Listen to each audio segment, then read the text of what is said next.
Comme d'hab, il y a 5 raisons pour lesquelles je lis un manga ou regarde un animé. Bouche à oreille, hasard, OST, marketing, ou parce qu'on m'a dit que le prota bat Goku.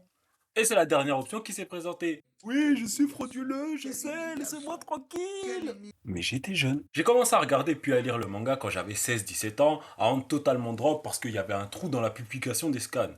Sérieux, si j'avais pas trouvé un drive avec une tonne de manga, j'aurais mis encore plus de temps à finir ce manga que les 5 ans que j'ai mis. Et commencez même pas avec vos histoires des scans illégaux version papier. Hein. Un tome sur Amazon, c'est 15 balles minimum. Et je vais même pas parler des annonces où j'ai vu 3 tomes à 200 euros.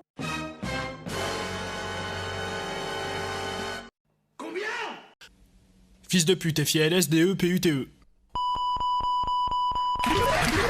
Toutefois, recentrons-nous sur le sujet, sinon je vais insulter les spéculateurs et Tonkam Delcourt. Yo. Yo, son, come on. Yo, Omar's coming, man.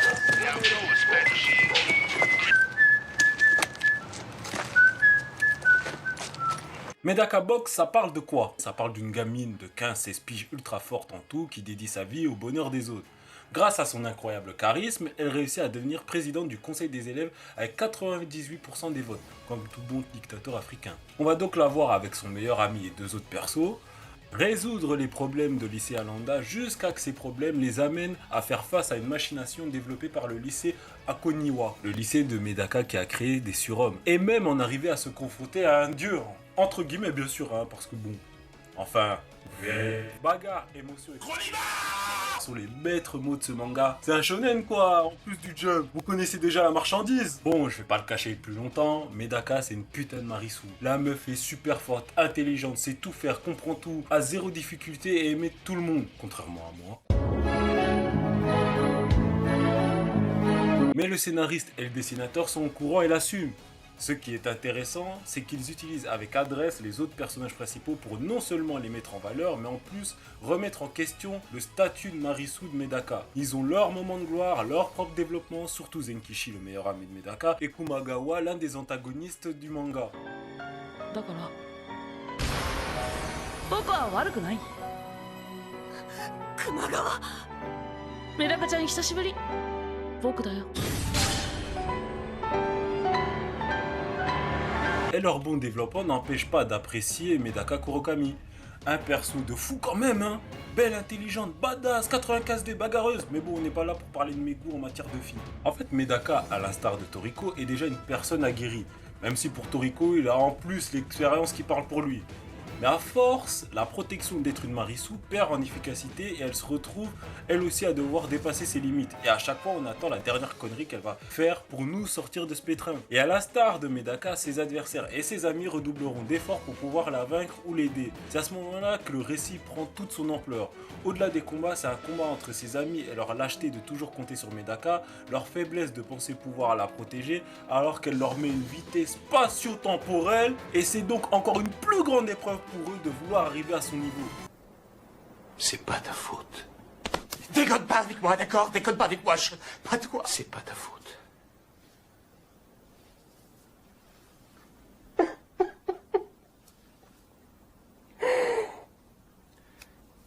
C'est pas ta faute.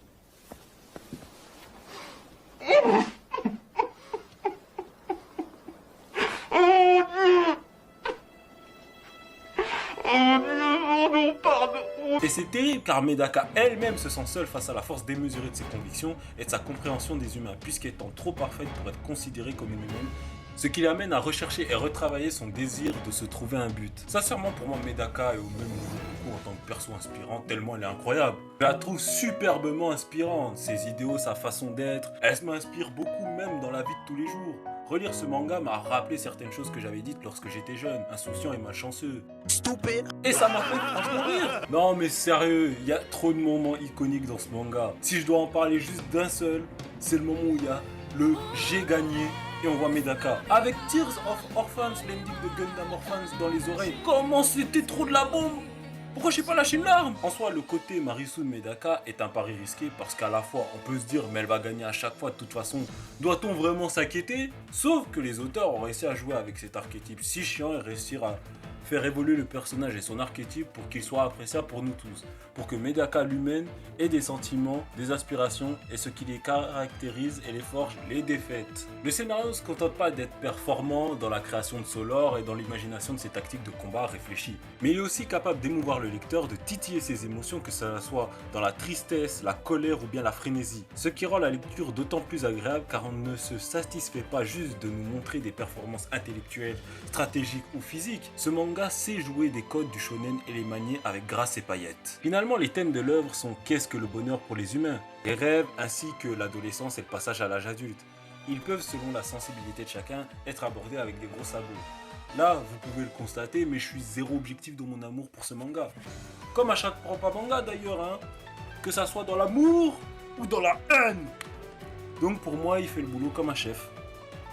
Bien sûr, c'est un manga du Jump, donc baston démesuré. Amitié, respect.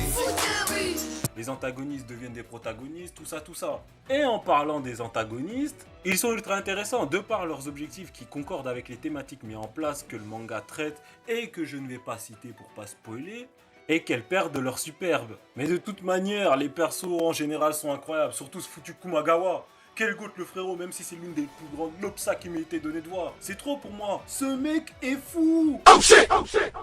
Sa rivalité, sage son antagoniste avec Medaka est fabuleux jusqu'à la fin. L'une des plus grandes rivalités que j'ai pu voir. On sait ce qui va se passer, mais on ne peut que s'amuser de les voir cravacher ardemment pour surpasser tous les deux. Bon, petit aparté que j'ai repris de mon ami Mara TV, voilà sa chaîne, hein, qui n'est autre que le point tech.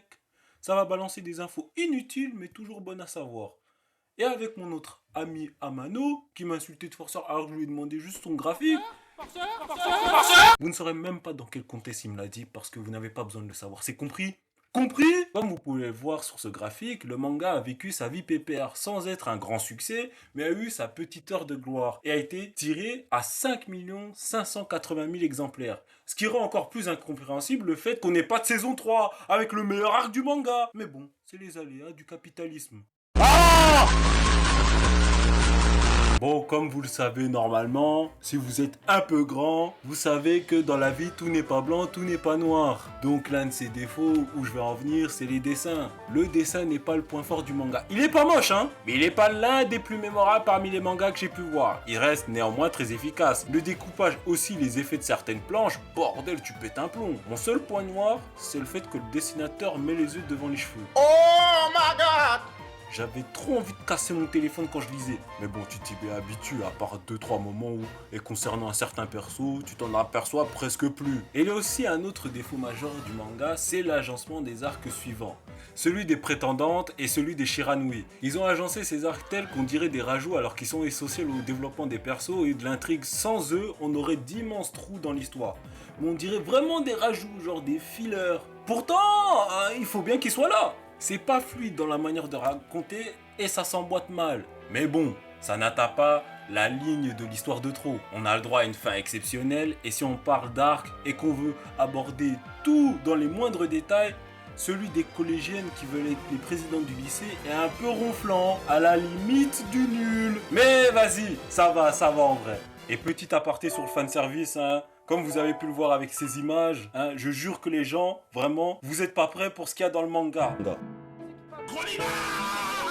C'est bien un shonen de garçon, hein. Sincèrement, cette lecture, c'était une dinguerie. J'oscillais entre la joie, la haine de voir Medaka devenir méprisante et arrogante. Le Ro, frère, ça fait 25 fois on voit sa culotte. Le Ro, la puce, ça fait combien de transformations serait? L'extase, la franche barre de rire. Je passais vraiment par toutes les émotions et n'arrivais pas à m'arrêter. Après, mon lien avec le manga est différent de celui que pourrait être le vôtre en lisant. De plus, on m'avait spoil des trucs qui sont révélés faux. J'étais là, non, ça, je vais arrêter le manga si ça se finit comme ça. Néanmoins, je pense ne pas me tromper en le mettant dans mon top 10 manga all time. Les thématiques m'ont grandement ému et avec la pause que j'avais faite dans ma vie, beaucoup de questions que je me posais plus jeune étaient abordées. Et les années se sont écoulées et même en reprenant ma lecture plus vieux, je fus agréablement surpris de voir que les réponses que j'ai trouvées sont celles que donne le manga.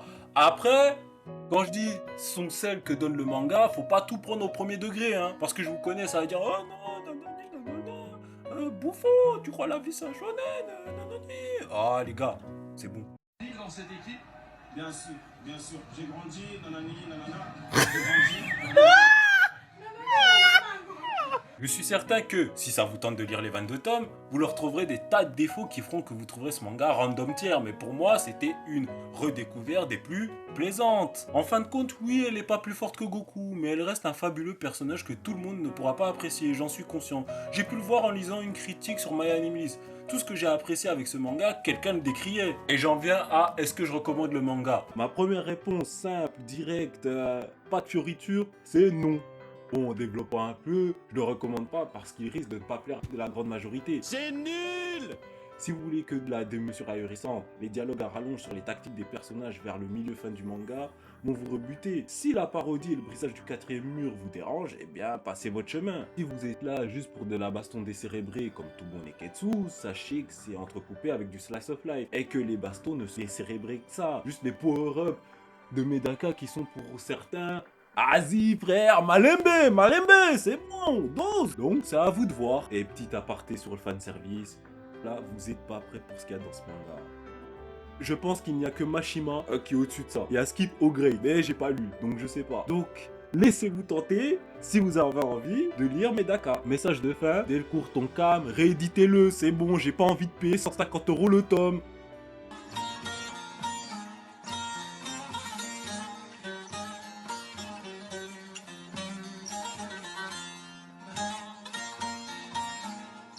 N'oubliez pas de vous abonner, mettre la cloche, liker, partager et de me dire que vous aussi vous aimez Medaka du fond de votre cœur dans les commentaires.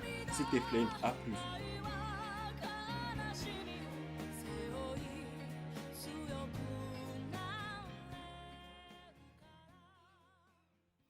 Non mais en vrai les spéculateurs, faut les marbrer. Attends que j'en attrape un. T'as pas des collectors sous blister qui traînent?